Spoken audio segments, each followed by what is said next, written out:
Once there was a man named Charles who lived in a town. He had a loving family. His wife, Kate, and their 2 children. Charles worked in a factory. He barely managed to cover their expenses. His wife never complained, and his children were sensible. Julie and Mike never asked for toys.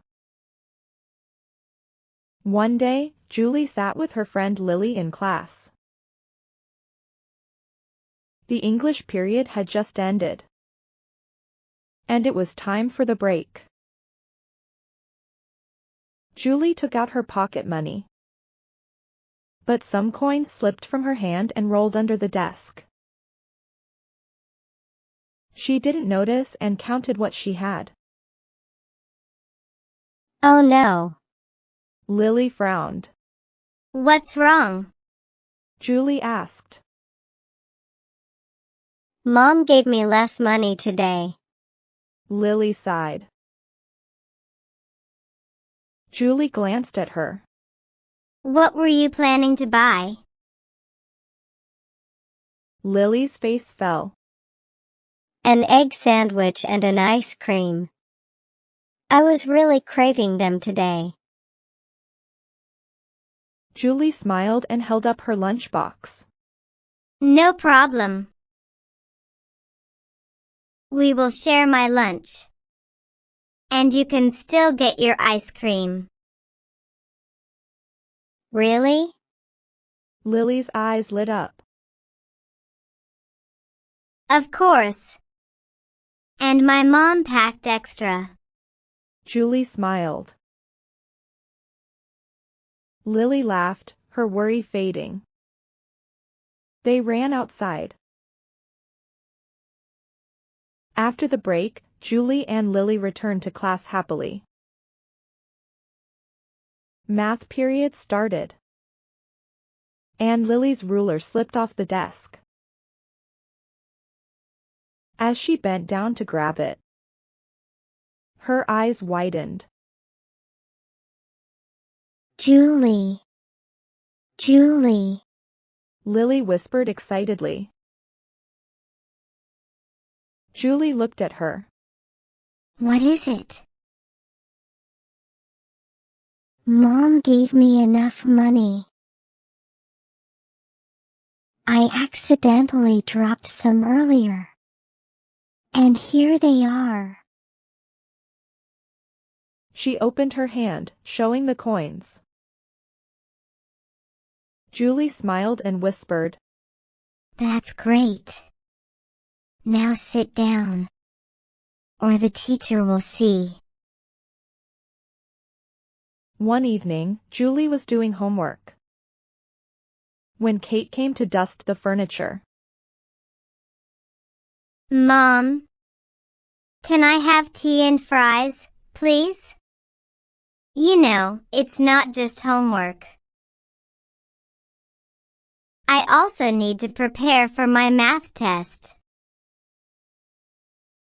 Kate smiled and said, Okay. My dear. I'm going in just 5 minutes. She went to the kitchen and made tea and fries. She came back with a tray and called Mike. Mike! Come here! Mike ran over, shouting. Oh! Fries! He grabbed some.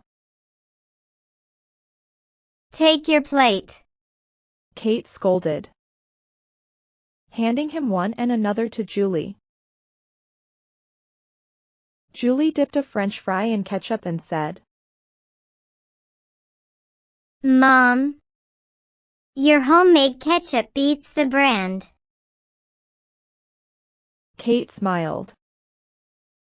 But Mike said, Mom, she is buttering you. Kate waved her hand and sipped her tea. while Julie and Mike were enjoying their snacks.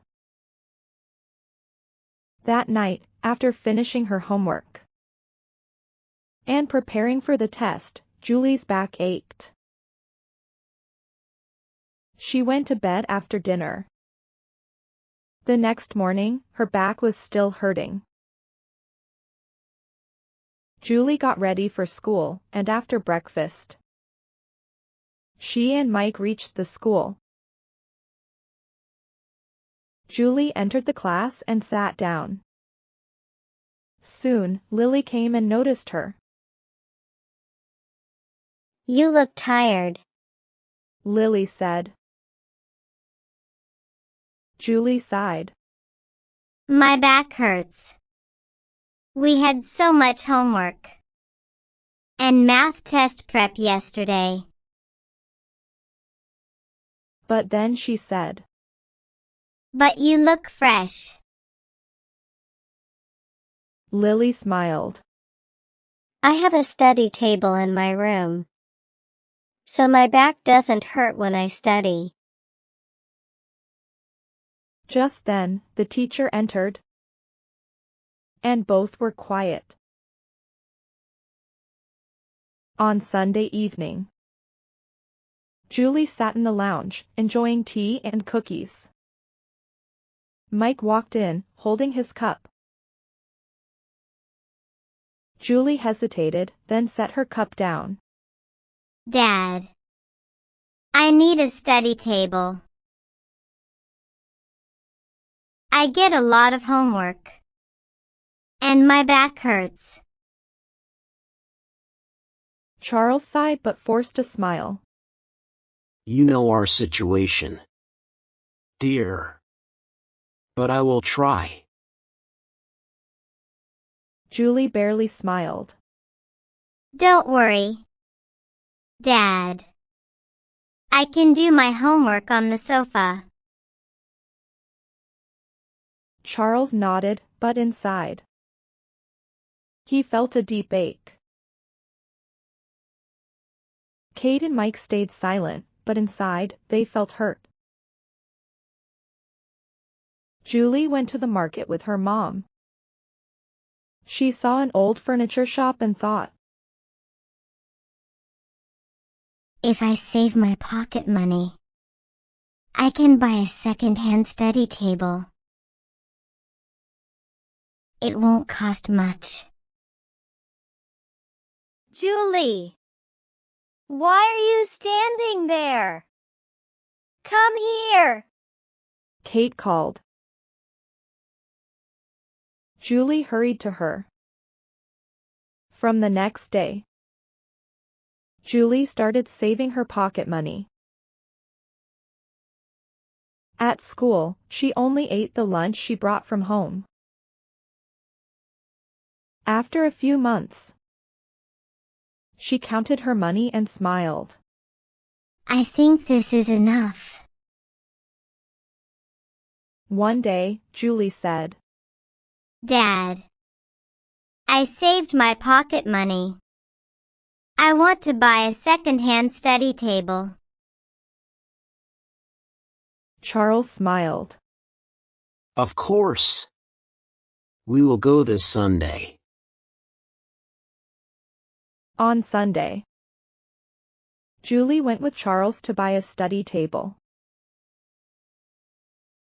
She found one in good condition. When she opened a drawer, she saw a purse full of money. She quickly closed it. Dad, I want this one, she said. After some talk, Charles bought it. They returned with the table. Kate and Mike also liked it. Charles set it in her room. Alone, Julie opened the drawer and counted the money, $20,000. She smiled. Now I can buy my favorite things. But that night, she felt uneasy. How can I spend someone else's money? She thought. I should return it. The next morning, during breakfast, Julie said, Dad. Mom. I found $20,000 in the table drawer. I want to return it. Charles smiled. That's good. Kate nodded. But Mike laughed. Julie, you should keep it. Charles stared at him, pretending to be angry. Mike quickly said, Oh no. Dad. I was just joking. Charles and Julie laughed. That evening, they went to the shop. Charles returned the money and explained everything. The shopkeeper smiled. Your daughter is very honest. I will return it to its owner. Julie smiled and returned home happily with Charles.